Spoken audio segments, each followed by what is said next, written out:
यशोदा में भूख लगी भारी,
कट शब्द सुना, बोले भैया क्या खाता है, कछु होए तो निकमो कहूं दे दे, भूखों दम निकला जाता है।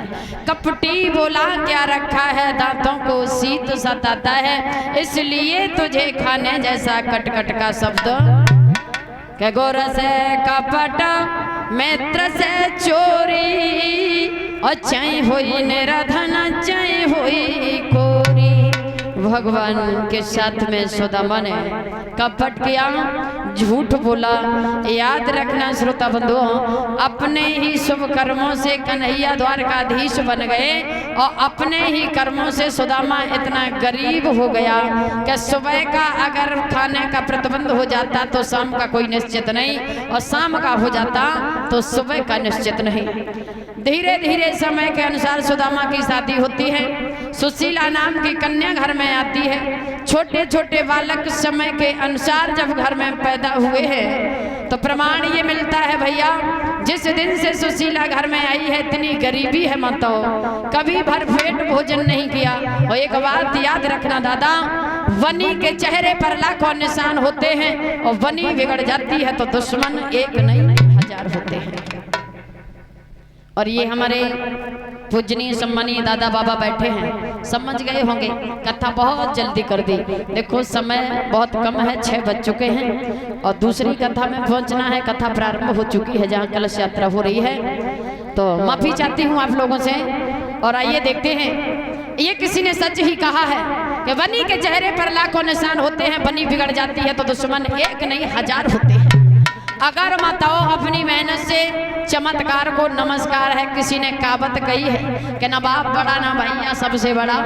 तुमने मेहनत से अपने पास में अगर धन पैदा कर लिया, सब कुछ है, तो जो अपने हैं वो भी अपने हैं और जो नहीं अपने हैं वो भी अपने हैं। और किसी तरह से अगर बनी बिगड़ गई तो अपने भूल जाते हैं, पहचानना नहीं जानते हैं। कहीं अगर मिल जाओ तो इग्नोर कर देते हैं, ऐसा लगता है कि हम जानते ही नहीं है। तो ऐसा लगता है मैया कि दुनिया में पैसा ही सब कुछ है। याद रखना श्रोता बंधुओं, एक दिन की बात, सुशीला बैठ करके आंगन में रुदन कर रही है, पिया मैं कितनी बड़ी अभागिन हूँ, मैं कितनी बड़ी पापिन हूँ, भला मैंने किसी के दिल को क्या तो खाया है जो कभी भरपेट भोजन नहीं मिलता। मैं अपना तो बर्दाश्त कर लेती, मगर बच्चों को देख करके कष्ट हमसे बर्दाश्त नहीं होता है। सुदामा ने समझाया, सुशीला तुमने कोई पाप नहीं किया, हमने गलती की है, हमने पाप किया है, भगवान के साथ में हमने कपट किया। इतने शब्द सुनने के बाद सुदामा ने जब ये कहा, रानी हाथ जोड़ करके बैठ गई, कहा स्वामी मैं आपसे एक बात कहना चाहती हूँ, आप चले जाओ, भगवान से जाकर के माफी मांग के आ जाना, बाकी कुछ मत मांगना, भगवान तुम्हें माफ कर देंगे। सुदामा ने कहा भद्रे, अगर भगवान के दरबार पर लोग जाए तो कभी खाली हाथ नहीं जाया जाता है। हमारे पास में भगवान के लिए भेंट में ले जाने के लिए कुछ नहीं है। मैया ने कहा मैं प्रभु अगर आपको भेजूंगी तो खाली हाथ नहीं भेजूंगी। सुशीला चली है पति की आज्ञा पर लाचार होकर के, एक घर नहीं 2-4 घरों में जहाँ जाती है लोग ललकार के भगा देते हैं। कल ले गई वो तो देने नहीं आई, आज फिर आ गई। रोती हुई जब घर को वापस आ रही है, एक सखी ने पूछा बहन क्यों रो रही हो? सारी बात जब सुशीला ने बताई, 2 मुट्ठी चावल सखी ने दिए, ले जा करके सुशीला ने सुदामा को पोटली में बांध करके और विदा किया है। सुदामा जा रहे हैं, कैसे जा रहे हैं?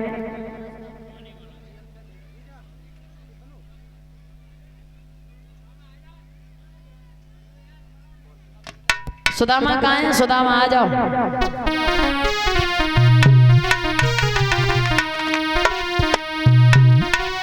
कि पाँव बिमाई फटी विप्र की और नंगे पाइनो भाई, लड़खड़ात से आज सुदामा